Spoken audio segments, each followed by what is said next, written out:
Tenzi nditungamire mukati mezviedzo mananda andibata ndimwedo dombo ndiwikende ndimwemo otungamire tenzi nditungamire semwana awonyaratamu Ungayara tinyanda mananda anomunzwa kanama atinyarara imwite tenzi wenyanza tenzi nditungamire. Kwaziwai vateereri, tinomuchingamidzai kuchirongwa The Second Coming of Christ chamunopiwa naPastor Gift Rhodzi veku-North Zimbabwe Conference of the Seventh-day Adventist Church pamwe chete naPastor Caston Betera veku-East Zimbabwe Conference of the Seventh-day Adventist Church. Mustudio nhasi tina Shailet Chakabveyo, ndiye ari kutiisira musign language. Mufundisi kwazisai vateereri. Vateereri, tinokuchingamidzai kuchirongwa. Tinoda kutenda. Nhasi tine musoro wenyaya unoti iwo mufudzi akanaka part 2. Toda kuti tibva tapinda muchidzidzo ichi mufundisi. Patiri kuramba tichiti mufudzi akanaka. Nyaya iri kunyanya kudzoka pane hanya dzina Mwari. Hanya dzina Jesu. Kuti makwai ake vanhu vese tisvike pakuponeswa. Ndo pari kutenderera chidzidzo chedu kuti tione hanya dzina Mwari zvii zvaanotarisira kuti tirarame tichiita mumachechi takamirira kuuya kwaJesu. Right. Mufundisi vachativerengera kuna Mabasa 20 verse 28 kusvika pa31. Right. Mabasa chapter 20 verse ya 28. Zvichenjerei imi neboka rose ramakaitirwa vatariri varo nomweya mutsvene kuti mufudze kereke yaMwari yaakatenga neropa rake. Ini ndinoziva kuti kana ndaenda mapere anoparadza achapinda pakati penyu asingarege boka, uye napakati penyu pamene pachamuka varume vachataura zvinopesanisa kuti vatsautse vadzidzi vavatevere. Ndimai iri kuisa pachena shungu dzina Mwari pakuchengetwa kwevatendi, pakuchengetwa kwevanhu vaMwari.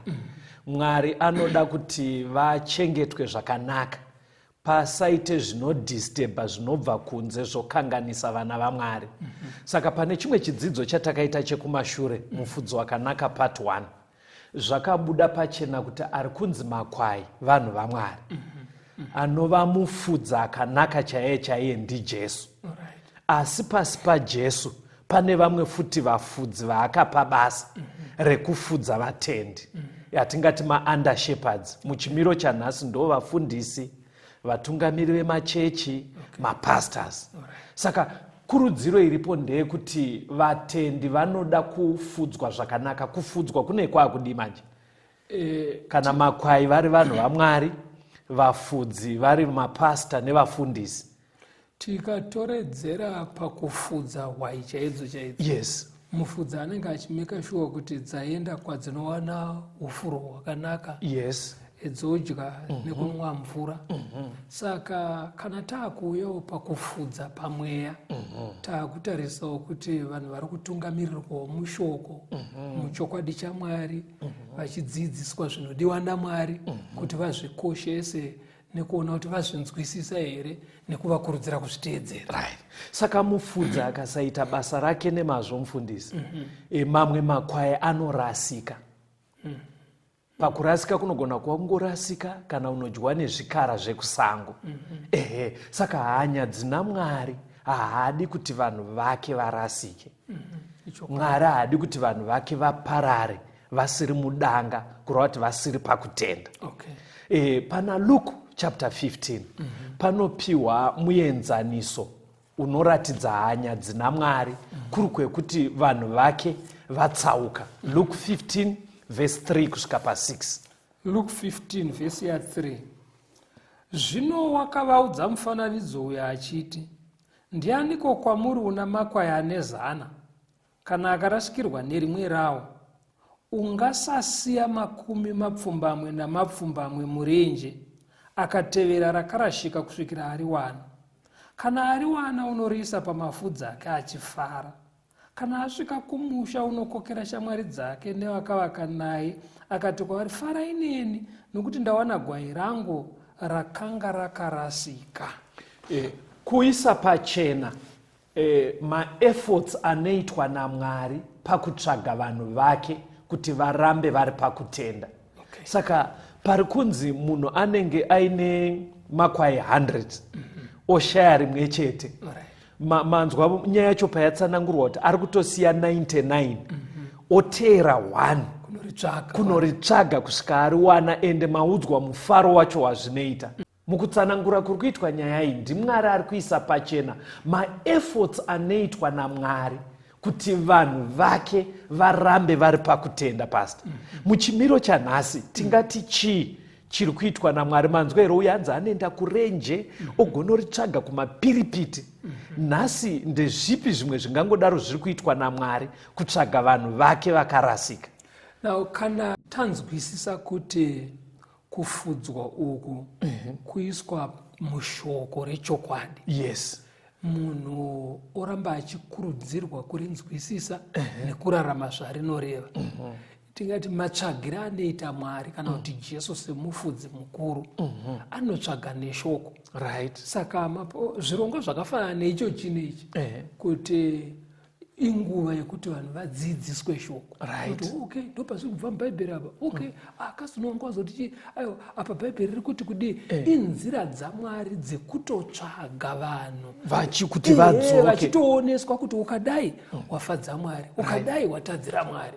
Right. Saka matsanangura zvakanaka, Pastor. Saka pamataura kuti iko kutotsvaga achishandisa shoko, ndopandinoda kuti muverenge munzwe pana John 10 vhesi ya 3 na4. John 10. Mwari anotsvaga vanhu vake achishandisa nzira ipi? Ndo nyaya yatoda kuti ipindurwe pana John 10 vhesi 3 kusvika pavhesi ya 4. John 10 vhesi ya 3. Murindi womukova unomuzarurira iye, makwai anonzwa izwi rake, unodana makwai ake namazita awo, nokuaperekedzera kunze. Kana abudisa makwai ake ose, unaatungamirira. Makwai anomutevera nokuti anoziva inzwi rake. Saka Mwari anochengeta vatendi. Kufudzwa kwemakwai hanzi kunoitwa neinzwi. Kureva kuti nhasi izwi raMwari iBhaibheri, Pastor. Zvandaita ndiri mudiki handina kuita rombo rakanaka rekufudza makwai. Taive nembudzi. But pane tsika yekuti mbudzi painenge ichangobereka paya kambudzana, yaigona kumbokasiya kari mugwenzi kana 2 days, yongonoyamwisa chiverevere musingaziye. Apa unenge uchinzi namai mbudzi dzese ngadziuye kudanga. Saka paunenge washaya kambudzi kaya ndaienda kusango kwese ndichichema sembudzi, ndichiti me ndichidaro kuitira kuti kakandinzwa kadaire. Chandaishandisa izwi kuitira kuti kanzwe kuti ndiri kutsvagwa natenza handitika. Saka pari kunzi Mwari ndo zvaanoita. Kana akutsvaga vanhu vake means kana kuti fomula yacho, method yaanotsvaga nayo vanhu vake ndeye kushandisa izwi.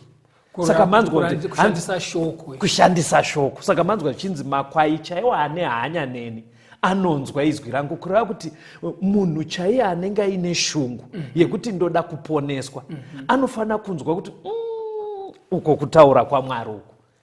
Kureva kuti parinenge richiverengwa richitsanangurwa, munhu ane mwoyo unoda Mwari anyatsonzwa kuti pari kubuda chokwadi chaMwari apa. Panobuda chokwadi chaMwari. Saka method yemufudza akanaka yaMwari yekudzoreredza vanhu vake kwaari ndeye kushandisa shoko. But toda kuti timboona kuti pakuzotsvagwa kwevanhu apa chii chinembe chaita kuti varashike. Chimwe chinobuda muBhaibheri chinembe chaita kuti varashike chi? Indai pana Ezekiel 34 vhesi ya 12. Ezekiel 34 vhesi 12. Mufudzi sezvaanotsvaka boka rake nezuva raari pakati pamakwai ake akapararira kwose, saizvozvo ndichatsvaka makwai angu, ndichaarwira panzvimbo dzose kwaakapararira nezuva ramakore nererima.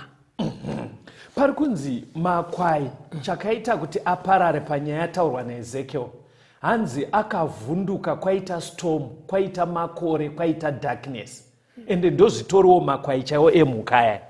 Akaita mhepo, kukaita chamupupura, anoita bepu, anogona kungoti wara oenda uko. But kana yakudzoka kwatiri, nekuti ndisu makwai aMwari isu vanhu vake, hanzi chimwe chinoita kuti tirasike, pane zvinombowira vanhu muupenyu, zviri kufananidzwa nemakore nerima, zvinoita kuti munhu amboti wara, zvinoshungurudza vanhu. Saka muchaona kuti muupenyu hwatinorarama, mufundisi, kune nyaya yakafanana nekuti kushaya basa, employment, kushaya basa. Then kune nyaya inobata zvakanyanya kuvanhu vechikadzi, kushaya mbereko. Iyoyo. Then even kutoita muchato uri kurwadza, murume achishungurudza, achiita magirlfriends, kwoita nyaya yeurwere mudzimuri, wokutoti umwe urwere kundoti kuzvipatara, urwere hwacho hapana chavari kuona. Dzimwe nguva poita kuti mumusha munogona kuita rufu rwakateedzana zvakanyanya. Saka muchiona zvinhu zvese zviya zvinovhundutsa munhu, zvekuti anopedzisira aenda kwaari kutoziva kuti kunoko hakuna mufudzi akanaka, akudiwe naMwari. Ndogona kushaya maexample, kuti munhu arwarirwa waenda kun'anga, right, exactly, kwauri kutoziva kuti hakufudzwe vanhu neshoko. Mazonaka, because mufudzi akanaka anofudza nebhaibheri. Uchitonyatsodzwa kuti chese chakutambudza bhaibheri rikuti, but pane chimiro chekuti vanhu vakashungurudzika neupenyu vanotoenda kwaari kutonyatsodzwa kuti kwandakuenda uko neshoko raMwari zviri kupesana, but zvamuwira zvinomuendesa ikoko. Ani mapabata. But pfungwa yakanaka yabuda ateereri ndeyekuti zvisinei nezvikonzero, mufudzi akanaka ane hanya nesu. Ari kunzi tapararira kudaro Mwari ari kutiteera zvisinei nezvikonzero. Aminoti mungatsanangure sei zvinyatsobatika kuvanhu? Kana ndanzwa zvakanaka pakutaura kwauri kuita Castor, kuti chinoita kuti vanhu vaende kunorambidzwa naMwari. Yes. Zvikonzero zvakasiyana siyana, zvimwe zvinouya nekuvhundutsa, zvimwe zvinouya nekurwadza. Saka vanhu vanenge vachitsvaka kurerukirwa. Yes. Handidi kuda kunzvenga marwadza aya. Vopedzisira vaenda kunotsvaka solution kusingabvumirwe naMwari. Exactly. Asi zviri kunzi izvo, Mwari haanyanye kutarisa kuti chii chakakukonzera, nekuti chaari kuda ndiwe. Mwari anouya kwauri kwacho ikoko, aine vavariri yekuti dzoka. Right. In fact, ndo zviri kutoita Mwari yezvino pasta. Ndo process iri kutoitwa naMwari mumazuva ano. Haasi kunyanya unotsvaga kuti chakaita kuti vanhu vave kure kudaro chii. Ari kuti vanhu dai vadzoka.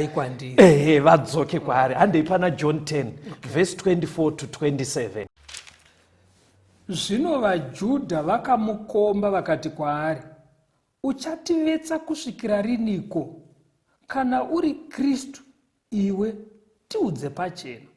Jesu akavapindura akati, ndakakuudzai mukasatenda. Mabasa andinoita nezita raBaba ndiwo anondipupurireni. Asi imi hamutendi, nokuti hamuzi vamakwai angu. Makwai angu anonzwa izwi rangu, neni ndinoaziva, uye anonditevera.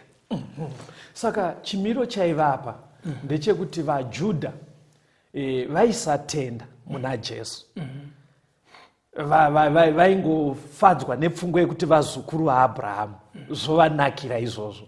Saka pavaiona maitiro aJesu ainyatsonongedzwa kuti uyu munhu waMwari, but zvaivanetsa kumugamuchira. Kusvikira musi wamaverenga wemanje ari kunzi, shamwari, imbonyatsotiudza iwewe ndiwani? For a long time uri kungotivetsa, hatisi kunyatsonzwisa kuti wakananga kupi, nyatsobuda pachena uri ani. Zvikana Jesu chiri kuita kuti mutadze kundinzwisisa ndechekuti hamuzi makwai angu. Dai muri makwai angu, izwi rangu mairinzwa. Mapabataka. Pari kunobuda pfungwa yekuti vanyatsori vana vaMwari vane shungu. Izwi raMwari vanofana kurinzwa. Vananyatsoona kuti izvi ndezvaMwari zviri kuitika. Izvi ndezvaMwari izvi. kurava kuti pasina kunyatsokutsanangura kana kuita sei pane zvinoratidza munhu nekuda kwehana yakarerekera kuna Mwari. Exactly. Panapa izvi ndo zvina Mwari anotozviona kuti izvi ndo zvina Mwari. Ndo pari kunzi naJesu, chiri kuita kuti tirambe tichinetsana ndechekuti imimi hamuzi makwai angu. In other words, aivati madii kunyatsogadzirira kuti munyatsoda kunzwa kutaura kwaMwari. Ukazvigadzira udaro unonyatsoona kuti uyo murume uyu ari kutungamirwa nani? Ndo zvaaiudza vaJudha. Maybe ndo challenge yatingatosvitsawo kwamuri vateereri. Kuti tiri muzvimiro zvakasiyana kwatiri panogona kuramba paita mubvunzo wekuti saka ndoziva sei kudeedza kwaMwari, izwi remufudzi akanaka ndorinzwa sei? Mukagadzirira hana dzenyu kunyatsoti ndoda kunzwa, Mwari anokunongedzerai kuti iro izwi raMwari. Saka ndo chimiro chaivepo ipapapo. Saka pana John 10:16 paverengei pastor satanzwa kambo. John 10:16. Yes. Namamwe makwai ndinawo asati ari edanga rino. Naiwo ndinofanira kuuya navowo, achanzwa izwi rangu, richava boka rimwe nomufudzi mumwe. Saka panapa pabuda mapoka mairi. Alright. Emakwai akarasika. Ganditi ari kunze. Patanga boka riya revakarasika kwaita makore. Alright. Zvakamuvhundutsa zveupenyu, zvakatomubvisa pana Mwari. Mukutaura kwanhasi mumachechi anenge inzi mabackslide. Okay. Munhu adzokera kumashure. Then pane boka rechipiri ramaverengera. Okay. Riri kutonzi makwai. Haana kudanga kwaanga atambouyaba. But ari kunzi nebhaibheri Mwari ane hanya nawo kuti ivavo futi vauye. Kuriya kuti munhu pastor ndo chori kushandisa varairi. Watingati kunyedze kunamata mumbishi. Mamanzwa nyaya ndoda kuburitsa kuti haasati amboita mukana wekunamata. Asi Jesu ari kuona kuti uyo ihwai yangu. Ari kuona kuti iyo ihwai yangu. Nevakaita mukana vakavhundutswa nezvinetso zveupenyu zvakaita kuti vambotiza kana kuenda kun'anga kupi. Saka Jesu ari kuti ivavo vese vakabackslide nevasati vatombotanga nyaya dzekunamata vese makwai angu, Jesu ari kuvada kuti vauye. Saka anovakokorodza neshoko. Anovakokorodza neshoko kuti vese vauye vasikoita danga rake. Ameno kuti zviri kubatika kavavateereri. Mwari ane shungu dzekuti tidzoke kwaari. Ngatimbonzwa kambo.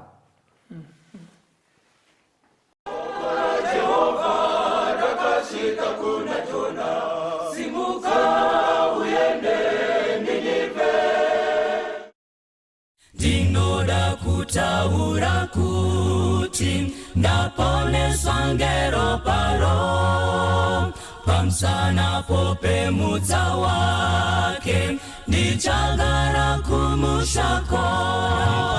Ndaponeswa ngero parake renyenye, ndaponeswa zvendichiri mwana wake. Ndinofara ngekuti Jesu auya kundiponesa, ngekuti kupenya kwakeko kuri kunditungamira. Ndaponeswa ngero parake renyenye, ndaponeswa zvendichiri mwana wake. Ndinotondera muponesi ndichiri kufunga ndiye, ndiri kuimba nguva dzese ngerudo rukuru rwake.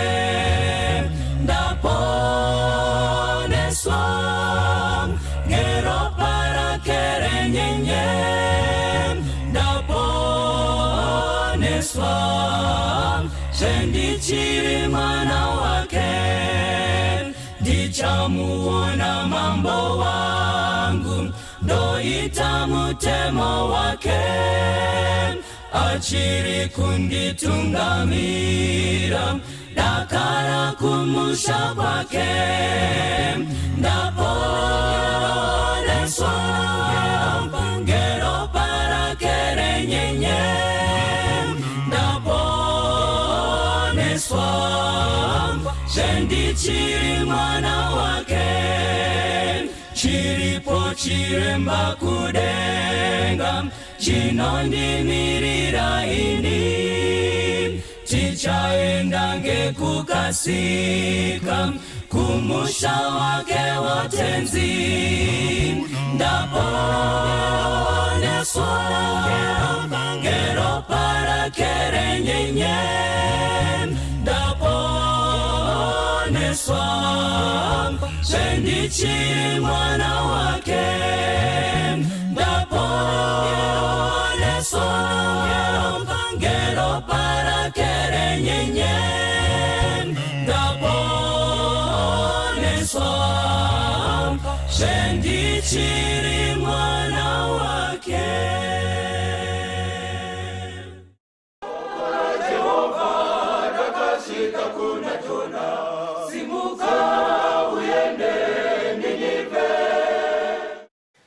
Tino muchingamidza vateereri tichienderera mberi nehurukuro yedu mufudzi wakanaka pati 2.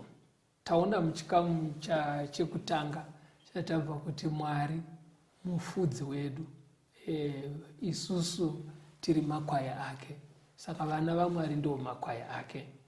Taona kuti mufundisi pavanga vachitsanangura vana vaMwari vari muzvikamu zvakasiyana siyana. Kune vamwe vari kutofamba vachiteera zvaari kurayira, vanonzi vari mudanga. Koita vamwe vaimbofamba pakutenda, asi nekuda kwezvakavavhiringidza vakabuda vakatsauka kubva pakutenda, vanonzi ivavo vane kwavakatizira, vavhundutswa. Kuzoita vamwe vari vanhu vari kurarama mukati menyika, havana kumbobvira vapinda munyaya dzekutenda idzi, asi Jesu ari kuti ikoko futi kune makwai angu. Saka vaya vakavhiringidzwa vakabva pakunamata, nevamwe vasati vambozvinzwa, Mwari ari kuvada vese ivavo kuti vauye vazofamba pamwe chete, riri boka rimwe chete. Ndizvo zvomufundisi. Handei pana Genesis chapter 3 verse ya 8 na 9. Genesis 3 verse ya 8. Vakanzwa izwi raJehovha Mwari achifamba mumunda kotonhorera madekwana. Munhu nomukadzi wake ndokundovanda pamberi paJehovha Mwari pakati pemiti yomunda. Jehovha Mwari akadana munhu akati kwaari, uripiko? Kubvira pakutanga kuvabereki vedu vekutanga ndozvitori Mwari. Vanhu vakabva panzvimbo itsika yake kuvateera kwavari. Ndo patiri kutotanga kuona Mwari achifudza. Makwai ake mairi ekutanga anga arasika, abuda mudanga, Adamu naEve. Kwakutoteera iye achibvunza kuti muripiko. Vanhu vanga vabva pakutenda kwavanga varayirwa. Saka pari kuramba pachidzoka pasita kuti ndo zviri Mwari wedu. Ane hanya nevanhu. Ndo chimiro chitori Mwari vatendi. Ane hanya nekuti munhu wese adzoke panzvimbo. But paanga ari kutsvaga Adamu apa, chii chaitika kuna Adamu? Adamu naEvha vanga vanyengerwa naSatani. Ndokudya muti wavakarambidzwa. Saka vanonzi vadya, vakazoona kuti hatisina kupfeka. Ukama hwavo naMwari hwanga hwakanganisika. Saka dai ndiri kuisa muchimiro chanhasi pastor, tiri kuti Adamu naEve vabackslider, vadzokera kumashure. Chakakonzera kuti vadzokere kumashure chii? Taiti izvo varasika pamberi paMwari nekuti vatyora mutemo wavanga vanzi musatyore. Manzwa here? Chavabvisa pamberi paMwari chaita kuti vaende vabackslide, kusachengeta zvavanga vanzi vachengete. Saka ndo chimiro ukanzwa munhu aita mazuva ano ndakambomira, mazuva ano ndakadzokera kumashure. Kazhinji haasi kungoreva kuti handichauye kuchechi. Ane mitemo yaasiri kuchengeta. Ari kuziva kuti kana zvainzi usauraye, kana zvainzi usanyepe, kana zvainzi usaite upombwe, ari kuziva kuti pane zvinorambidzwa naMwari zvakarayirwa, haasi kuzviteedzera. Saka chimiro ichocho kudududza, chimiro ichocho kurashika, kupumuka. Exactly, ndovara rakanaka, kupumuka. Inzwai pfungwa yacho ichiburitswa zvakanaka naDavid pana mapisarema 119 vhesi ya 176. Mapisarema 119 vhesi 176. Ndakadzungaira segwai rakarashika, tsvakai muranda wenyu, nokuti handikangamwi mirayiro yenyu.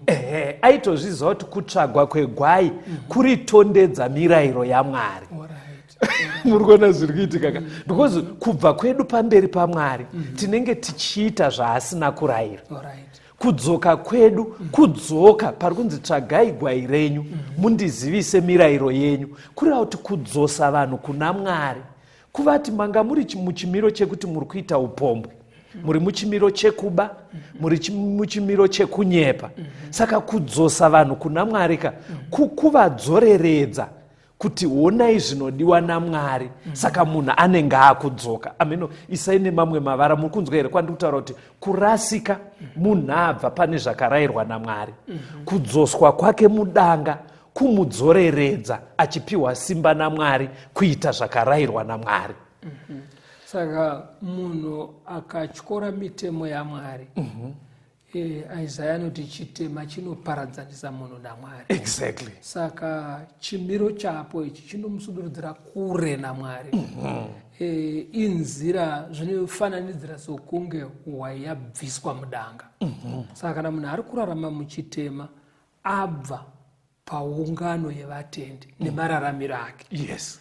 Asi shungu dzaMwari ndedzekuti munhu adzoke pakurarama sezvaanoda, ndokudzoka mudanga. Exactly. Because ngatitorei muenzaniso munhu anga achinamata asi pane zvamuwira zvamumanikidza kunyange Mwari asingatendere kuti aende kunobvunzira kun'anga.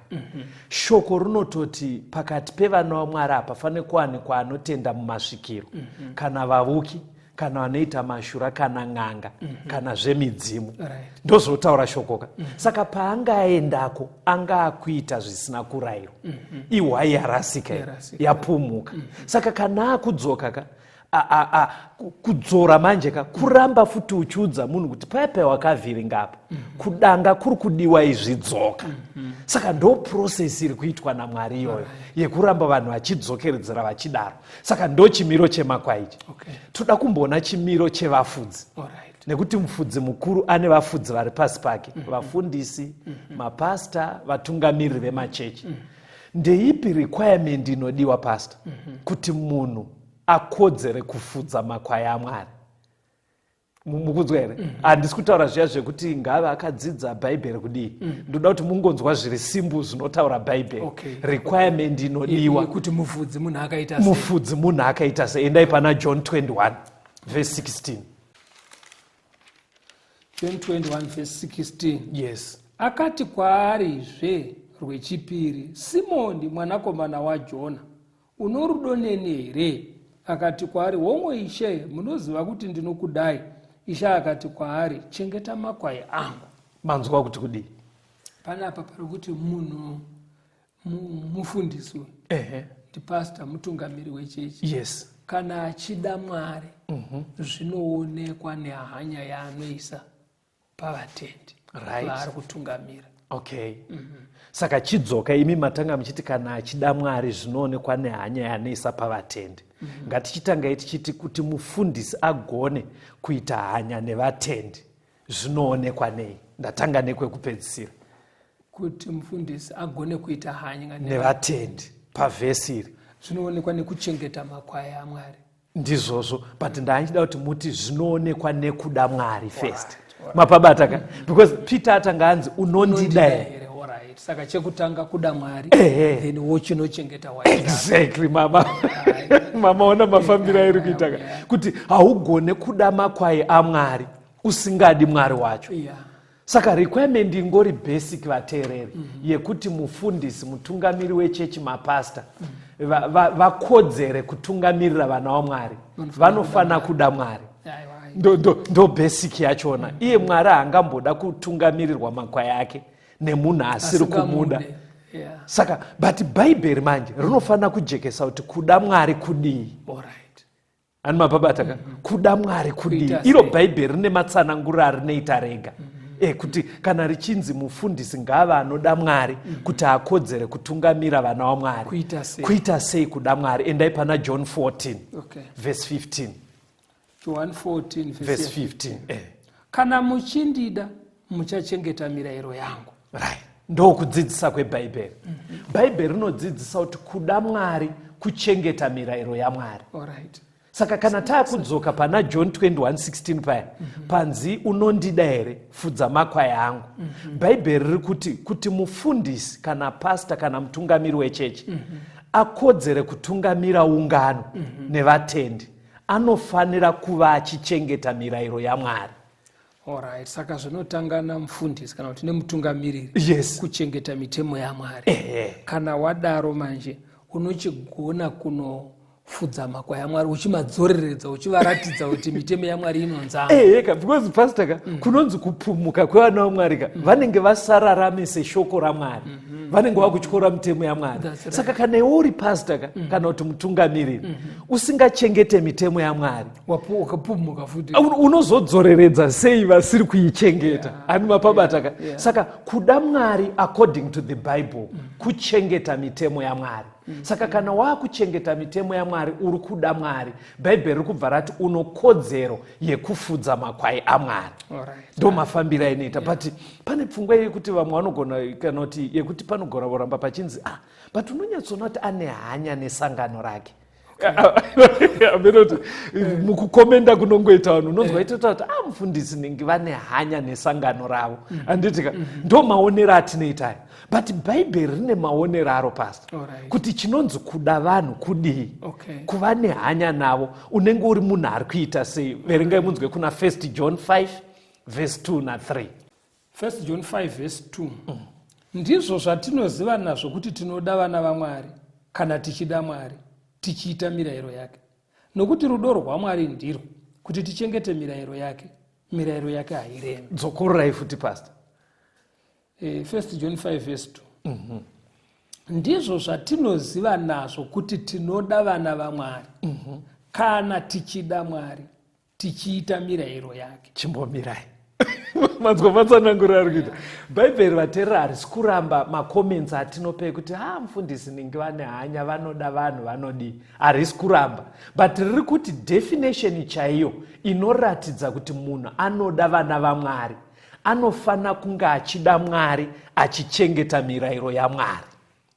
Saka mufundisi kuwirirana nenhengo dzaanotungamira iye asingachengeti mirayiro yaMwari, nhengo dzaye dzisingachengeti mirayiro yaMwari, hapana rudo apa. Hapana rudo, haasi kutovada vanhu ivavo nekuti ari kuvasiya vari muchimiro chekuti vacharaswa.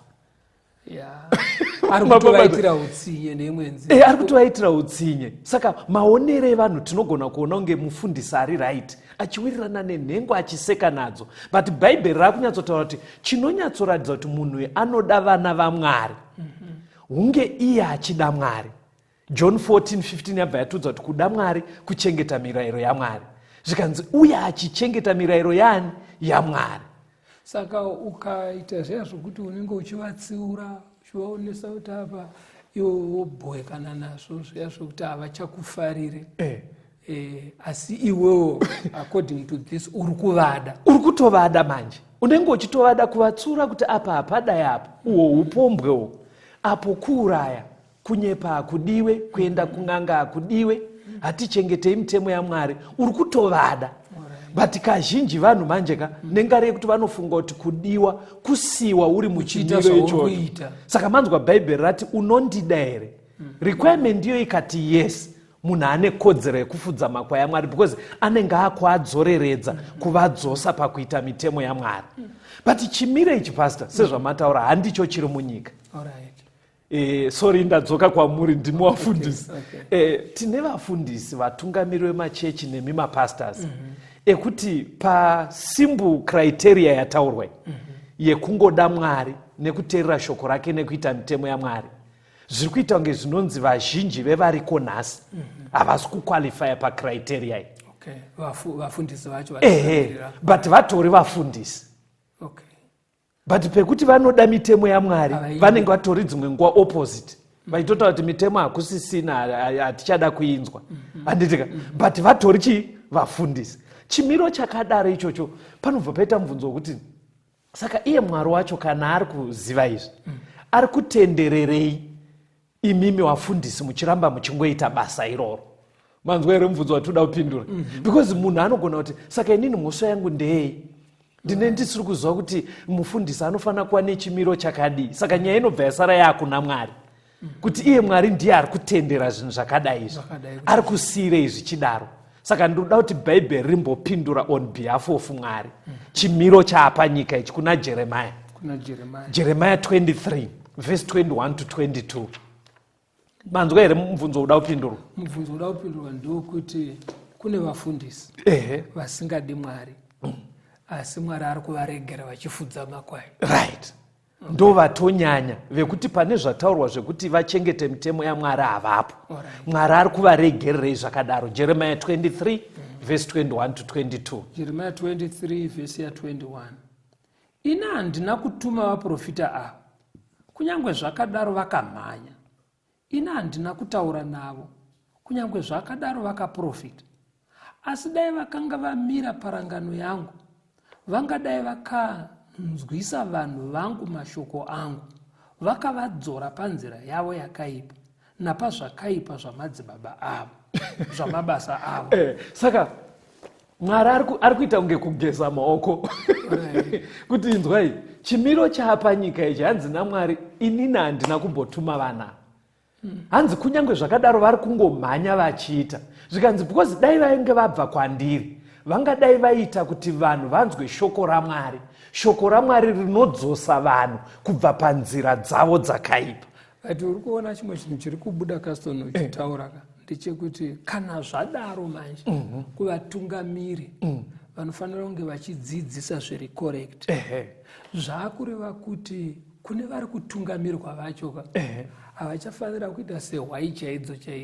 Right. Vakufanira kushanda sevanhu, kuona kuti wakufanira kutonamata uchiti Mwari ndiratidzei chokwadi chenyu, zvokuti unogona kuona kuti apa ndimufundisi zvavo but kadzidzisiro kavaka ndakuenda musango. Yes. Uziva kuti munhu kana wakagara uri passenger mubhazi unogona kuti nyatsonoti kadhiraivhiro kari kuita dhiraivho ndofunga nhasi akadhakwa bedzi because apa tichapedza tinogona kubondereswa mumatombo. Saka vanhu zvinofanira kudarowo panyaya dzekunamata. Chimwe muri kutotaura chokwadi pasi, chimwe chinokurumidza kunongedzera maybe kuvatendi kuti muone kuti ndofunga kafudzirwo katiri kuita hakasi kuita. Hanzi pamaverenga pana Jeremiah, hanzi dai vaive vangu naMwari vaidzora vanhu panzira dzavo dzakaipa. Saka imi manapasita Rhodzi mukapedza gore rese hapana pamuri kutsura but muri kungonditi bedzi Mwari anokuda. Be blessed, Mwari anokuda. Hapana pamuri kunditsura kuti usanyepe, hapana pamuri kunditsura kuti pfeka zvakanaka, usaite upombwe, hapana pamuri kunditsura. Nyaya yacho yese bedzi ndeyekungoti ndisare ndichingofila ndiri right. Hanzi izvozvo unobva ona kuti pane something wrong. Saka ndo chimiro chaamunyika ichocho. Ngatimbonzwa kambo mufundisi toya toenderera mberi.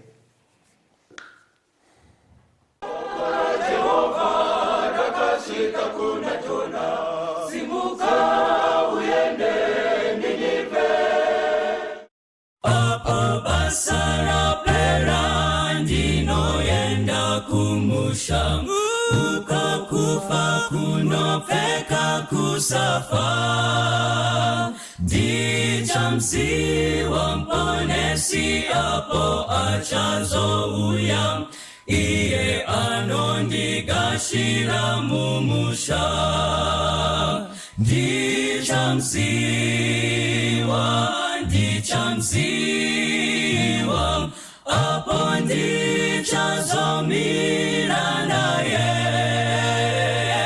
Ndichamziwa nematadzi mumaoko ake. Ndichazofara kwazvo kuona uso wake, nekupenya kwemadziso akewo. Moyo wangu kumkudza ngerudoro nemutsa, anondigadzira musha kumusoro. Ndichamziwa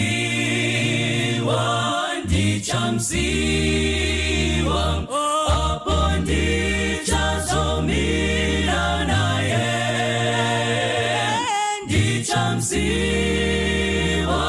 Ndichamziwa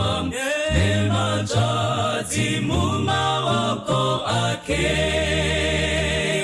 ndinotondera awa warikanwi wakafa kuti ngerufu tapatsana nawo apo Jesu auya nawo tichasangana asi ndichatanga kuona Jesu ndichamziwa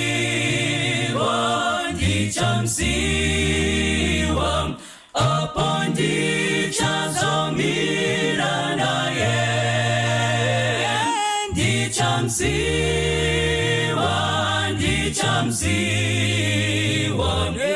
nematadzi mumaoko ake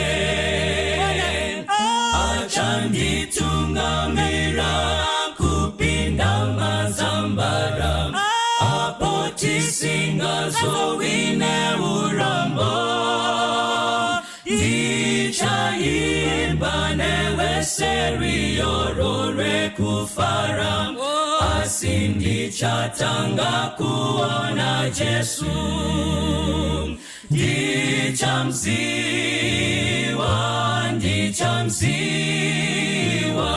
apo ndichazomira naye ndichamziwa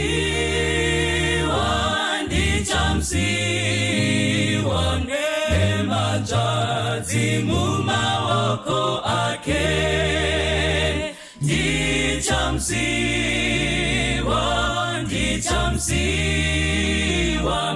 apo ndichazomira naye ndichamziwa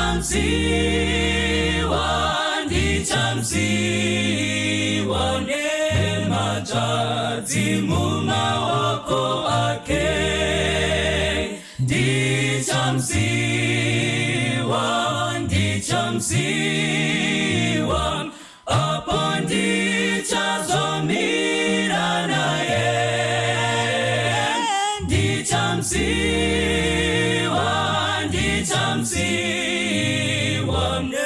nematadzi mumaoko ake. Jehova rakasika kuna Jona simuka uyende Ninive. Tino muchingamidza yavateereri tichienderera mberi nehurukuro yedu mufudzi wakanaka pati 2. Saka mukaona Mwari pamwe pacho ari kutiwo ini vanhu ava handivazive. Zvazviri kureva ndezvekuti saka hatifaniri kuramba tichingoti ivo vafudzi, ivo vatungamiri. Munhu ngaachingwara iye. Ukaona Mwari achiti uyu munhu handisi kuzivawo kuti abva nekupi. Zvazviri kureva ndezvekuti inenge kuchenjedzwa. Uri kutochenjedzwa. Hani mazonaka. Saka maiona Pauro paaiti wedwe boka raMwari ngatirichenjererei mapera anouya. Saka zvazvinonobuda manje verengai munzwe pana Mateo 7 verse 15. Mateo 7 verse 15. Chenjererai vaprofita venhema vanouya kwamuri vaine nguo dzamakwai asi mukati ari mapera anoparadza. Saka Bhaibheri rakuchiisa pachena manje kuti vanzi naMwari vaya handina kuvatuma. Ndo raakunzi naMateo ndo mapera acho. Panze pekuti vafudze vachidzirira makwai kubva kumapere, iwo ndo mapera. Iwo ndo mapera acho. Saka zvazviri kunobuda mufundisi ameno kana tiri kufamba tese vateri zviri kunobuda kutika vari kunobuda ari mapere vekutoti vatendi tinyanye kungwarira vatori ivo vanofanira kuva vari kufudza. Pari kubuda shoko guru apa. Panobva parema. Panobva parema. Pari kubva patorema because vanhu vari kutonzi vangwarirwe ka ndini nemi mukoma rodzi. Titori muno mustudio kuti vanhu ngavatonyatsongwarira vonyatsona zviri kudzidziswa izvi ndizvo here. But unoona kuti ipapo uri kutaura imwe nyaya ka inombondidzamira vatendi vemazuva ano. Kungwarira kwacho kunonedza havana hanya nemabhaibheri havaaverenge kana chero akaritenga rinei rakangogara havatsaure nguva yekunyatsoti toda kuita zvekumusha kwedu zvebhaibheri zvekunyatsonzwa kureva kwaMwari because ndima dzatoisa pachena kuti Mwari anofudza neshoko ndo mafudzirwo but muchaona kuti vatendi vaye zvino anogona kufudzwa ka but kumubvunza kuti shoko racho riri kukufudzai nderipi, vanenge vachifudzwa nezvimwewo. Saka chimiro ichocho pastor chinorovesa nehana. Kunyange hazvo zvakadaro, isusu ngatidzokei kushungu dzine mufudzi akanaka. Pana John 10 verse 16. Shungu dzine mufudzi akanaka. John 10 verse 16. Namamwe makwai ndinawo asati ari danga rino, naiwo ndinofanira kuuya nawowo. Achanzwa izwi rangu, richava boka rimwe nomufudzi mumwe. Tadzoka pashungu dziya dzina Mwari. Vanhu vakawanda vasati vakuita zvekunamata, imboteererai munzwe zvekutaura Mwari. Mwari ari kuda kuti muuye kwaari. Ndo vari kunzi mamwe makwai asati aedanga. Shungu dzina Mwari ndedzekuti muuye kuna Mwari. Pastor, zvimiro zviri kunze, vanhu vari muzvimiro zvipi? Ingopai zvimiro zviriko zvikunze. Kune vanhu vasitori nahanya naJesu. One. Havatombotedi. Unotonzwa vachiti zvechechi. Right. Sekunge ende vamwe unotozwa achiti kana akanzi nyora pafomu kuti mahobbies. Anonyora kuti going to church. Chimwe chinhu chinooccupa time yake. Sekunge sekungovaraidza nguva. Pamahobbies kamwe anogona kuti sporting. Kuti ndinofarira kunomhanya. Saka iyo anenge akati sporting oti going to church. Zvirava kuti masports nekuenda kuchechi kwaari zvinhu zviya unofanira kuita nguva social life yako uchiinteraktawo nevamwe vanhu. Saka kuenda kuchechi kwaari kungonomingira nevamwe vanhu hakusi kunotsvaka Mwari. Kune vanhu vakadaro futi. Kugoita vamwe wokuti haatodi kunzwa nezvazvo. Asi Mwari mukati mese imomo anenge achiti uyu mwoyo wake uyu saAbhurahama akakurira mumhuri maiitwa zvemabira nemashai. Asi mwoyo wake wairatidza kuti mwoyo wakanyorova, mwoyo wakanaka, unongoda bedze kungogaidwa kuti achipinda mugwara racho. Inini pane rimwe boka pastor randaisaziva kuti vanogona kuva vachida Mwari, but patambotsanangura paya kuti pane zvakanetsa zvakavhundutsa. Iboka repfambi. Munoziva kuti pandinogashira nhare patinofonerwa nemameseji, unotoona kuti kune vanhu vari kutoteerera vari muboka rakadaro. Dzimwe nguva pakafa vabereki asara nevanin'ina achida kuendesa kuchikoro, dzimwe nguva paakarwadziswa nemukomana wake, zvikonzero zvakasiyana vakai kuti vaende muupfambi. But chokwadi chiri kubuda vatendi nemi vateereri kwamuri, Mwari ari kuda vanhu vake kuti tichiuya kwaari. Mumazuva ano ekupedzisira, iyo nyaya yekuti makwai auye asikoita boka rimwe chete, painotsanangurwa nazvakazarwa pastor, zvakazarwa 18. Mwari anenge asisatsvage zvikonzero. Anenge angotaura kuti chimiro chiri vanhu unonzwa achichiti iBhabhironi. But shungu dzainadzo ndedzekuti vanhu ngavachibuda muchimiro ichocho. Munoziva kuti tisati taenda ikoko, unoziva kuti pawataura kuti kune vanhu vari kurarama dziri pfambi. Asi ikoko Mwari anonyatsoona kuti mwoyo wemunhu uyu hauna kuoma zviya zvekuti anofanira kunoparadzwa. Kunotori nevamwe vanhu mubhaibheri zvine menzanzi yakadaro. Kune vamwe futi dzaive n'anga. Asi muun'anga hwake unoona kuti mwoyo wake unofanira kunge munhu anofanira kunge ari kuchechi. Saka Mwari anoenda kwese ikoko kun'anga kopi anoti kune makwai angu vanofanira kunzwa shoko iri. Munoti ndakurega zvekun'anga ini, ndakusiyana nezvekusvikirwa ini, ndakusiyana nezvechifambi. Saka muumambo hwaMwari munenge muine vanhu vakabva kunzvimiro zvese izvozvo. Ndo zvandiri kutaura kuti vauye. Saka patata kuenda manje ndepekuti sezvo taona kuti vasina kutumwa naMwari vafudzi vaya ndo mapera acho. Kureva kuti vane kafudziro kavanga vachiita kasiri kudiwa nemufudzi akanaka Jesu, vachifudzira mapadhoka asiriwo. Saka Mwari akuchiti vengi vasina hanya nevenge vachifudzwa zvisiri izvo dai vachiuya pamwe chete. Saka takanangana nevanga vachifudzwa zvisiri izvo vaya, pane vara rinoshandiswa mubhaibheri rekuti bhabhironi bhabhironi. Kana muchiti vari kufudzwa zvisiri izvo, totaura vanhu vari kutonamata, vari kutonamata, asi vari kuendeswa kusiriko ndo paya pekuti vatungamiri vacho ndo vataurwa najeremia vaya vari kunzi handina kumbovatuma vanhu, ndo mapera aya ekunzi dai ndandakavatuma vaichengeta mitemo yangu nekudzidzisa vanhu shoko. Saka chimiro ichocho Mwari akuda kuti vanhu vese vachiuya. Inzwai matsananguriro anoita zvakazarurwa 18 vhesi ya 1 kusvika pana 4. Zvakazarurwa 18 kubva pavhesi 1. Shure kwaizvozvi ndakaona mumwe mutumwa achiburuka kudenga, ane simba guru, nyika ikavhenekerwa nokubwinya kwake. Akadanidzira nenzwi guru achiti, rawa rawa Bhabhironi, guta guru, yava nzvimbo munogara mweya yakaipa, nenhare yemweya yose ine tsvina, nenhare yeshiri dzose dzine tsvina dzinovengwa. Nokuti marudzi ose akawa newaini yokutsamwa kwoupombwe hwaro, namadzimambo enyika akaita upombwe naro, navatengesi venyika vakafuma nesimba rokuzvirasha kwaro. Zvino ndakanzwa rimwe inzwi rinobva kudenga richiti, budai mariri vanhu vangu, kuti murege kuwadzana naro pazvivi zvaro, mugorega kupiwa madambudziko aro. Patakadzidza nyaya yeBhabhironi mune zvimwe zvidzidzo zvekumashure, patakatarisa Bhabhironi rekare rana Nebhukadhineza, musi waraparara panga paitwa bira namambo ainzi Bherishazari. Azanganisa zvinodhaka doro achizvinwira mumidziyo yaishandiswa mutemberi yaMwari.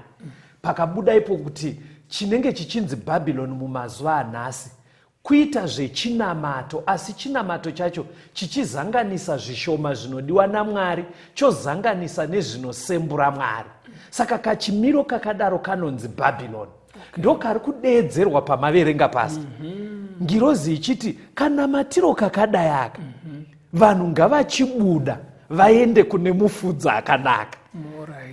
Kurava kuti vari kunzi vatize mapere aya. Vatize mapere aya. Ekuti mapera ari kutungamira vanhu mukunamata. Mapera acho haadi Mwari. Mapera acho haadi mutemo waMwari. Anenge aitoti mutemo hatichada kuunzwa. Saka zviri kunzi kakuita kakadari kekuti muri kudeedza zita rekuti Jesu, asi muchiramba mutemo waJesu. Muri kudeedza zita rekuti Jesu, asi muchizanganisa muchiita zvisingadiwe naJesu. Chimiro ichocho icho iBhabhironi. Saka Mwari ane vanhu vake vari muchimiro ichocho mufundisi. Saka mumazuva ano ekupedzisira pari kunzi ndakaona imwe ngirozi paya, haizi ngirozi chaiye yekubhururuka, chimiro chekufamba kwevhangeri richitsvaga vanhu vari muzvimiro zvakadaro kuti vauye kuna Mwari. Saka vhangeri parinosvika rinovhenekera munhu, oona kuti panapa chero tiri kunamata, asi kanamatira aka akadikwi naMwari. Yes. Saka kunamata kunodiwa naMwari ndokuku. Ndokudaidza kuri kuita Mwari. Ndokuri kuita Mwari. In other words, in simple past, tichishandisa musoro wedu yenyaya. Bhaibheri riri kungoti chiuyai kumufudza akanaka. Riri kutozva kuti pane kakufudzwa kaakachiitwa vanhu. But riri kuti ndofunga makwai zvakujekerai kuti kakufudzwa akakaka handiko keshoko raMwari. Saka mufudzi akanaka ari kuti chiuyai, budai kwamuri kuBhabhironi. Semuenzaniso mufundisi, patiri kuti kuzangana kwechokwadi nenhema. Mitemo yaMwari inototi pakunamata apa fanire kushandiswa zvifananidzo kana zvidhori. But pavatendi kune vanotozvita vakasununguka, vaidotori nezvifananidzo kana zvaJesu. Chimiro ichocho iBhabhironi. Kune pamwe pekuti pari kutaurwa kunzi munhu anofanira kubhabhatidzwa kuti aponeswe. Bhaibheri rotaura kabhabhatidziro kacho. Asi kwoita pekuti vatendi vanenge vachiita zvakatosiyana. Bhaibheri richidzidzisa kuti munhu kana afa anyatsofa, haana kudenga kwaanoenda, inonzi spiriti haazi munhu, isimba rekungoraramisa. Vanhu vachaenda kudenga paita resurrection yemutumbi chaiwo. Pane zvinotowanikwa muvatendi ezvino zvekutoti munhu achitofa anonzi aenda kudenga. Saka zvimiro zvacho zvakawanda pasi. Zvese izvozvo zvimiro izvozvo zviri kunonzi makwai ngaachinzwa izwi raMwari, abude auye kuboka wani. Saka zviri kunyatsokujeka mufundisi ndezvekuti maKristu vanofanira kukoshesa kudzidza Bhaibheri. Yes. nekunamatira kunzwisisa nekujekerwa nedzidziso dzaro. Yes. Ndo zvinozovabatsira kuti vaone kuti pandamira panapa pabhabhiloni Mwari ari kuda kuti ndiende apa pari kurehwa neshoko. Anokonzera bhabhiloni ndiani? Mabasa 20 verse 28 to 30. Tamboiverenga ifu verse 28 to 30. Zvichenjerei imi neboka rose ramakaitirwa vatariri varo nomweya mutsvene, kuti mufudze kereke yaMwari yaakatenga neropa rake. Ini ndinoziva kuti kana ndaenda, mapere anoparadza achapinda pakati penyu asingarege boka, uye napakati penyu pamene pachamuka varume vachataura zvinopesanisa, kuti vatsautse vadzidzi vavatevera.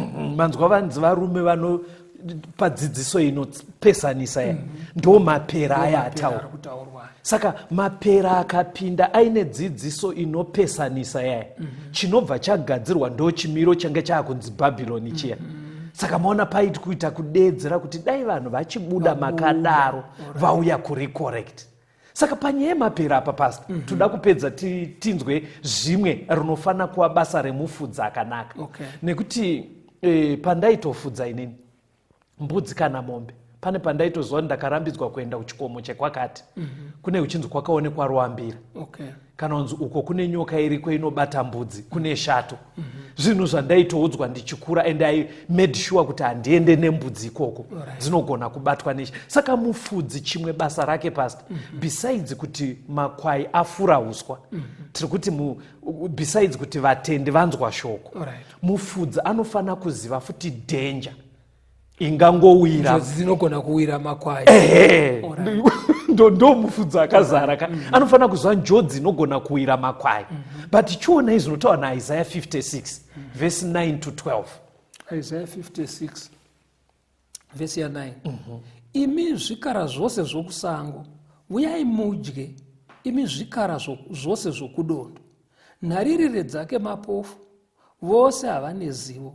Dzose imbwa dzisingagoni kutaura, dzisingagoni kuvukura, dzinorota, dzinovata pasi, dzinofarira kuvata. Zviro kwazvo imbwa dzinokara, dzisingatongoguti. Ava vafudzi vasingagone kunzwisisa, mumwe nomumwe wakatsaukira kunzira yake, mumwe nomumwe kufuma yake. Vose vanoti, vuyai, ndichavuya newaini, tichaguta nezvinobata. Mangwana achaita sezuva ranhasi, zuva guruguru kwazvo.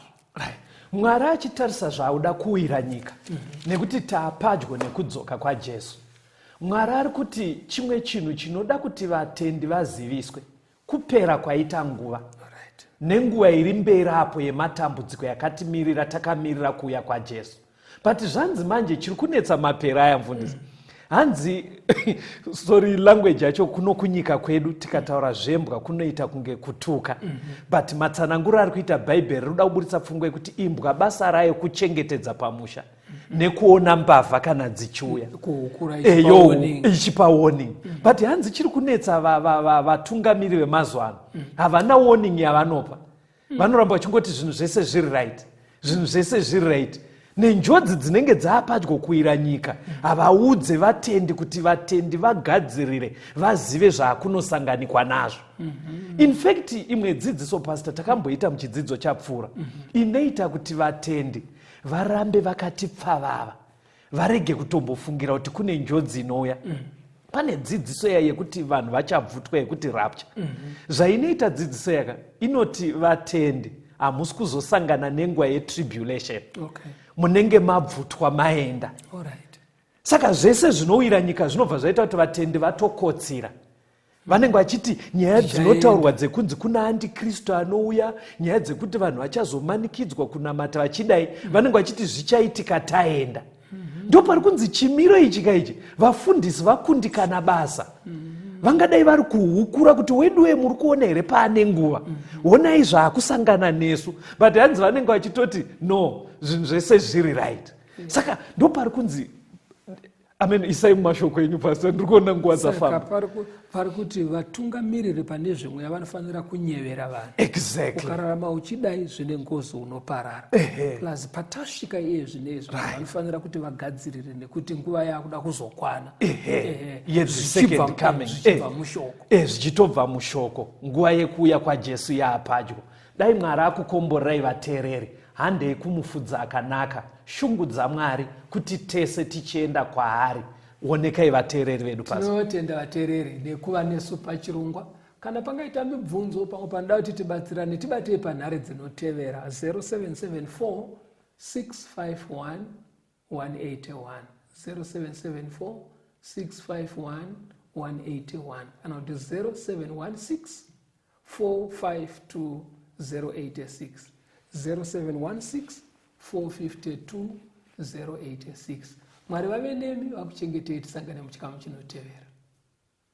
Tenzi nditungamire mukati mezviedzo mananda andibata ndimwe dombo ndiwikende ndimwemo otungamire tenzi nditungamire semwana awonyara tamu unganyara dzinyanga mananda anomunzwa kana matinyarara imwe tenzi wenyanza tenzi nditungamire aponda ndasvika nyanza mananda aondityisa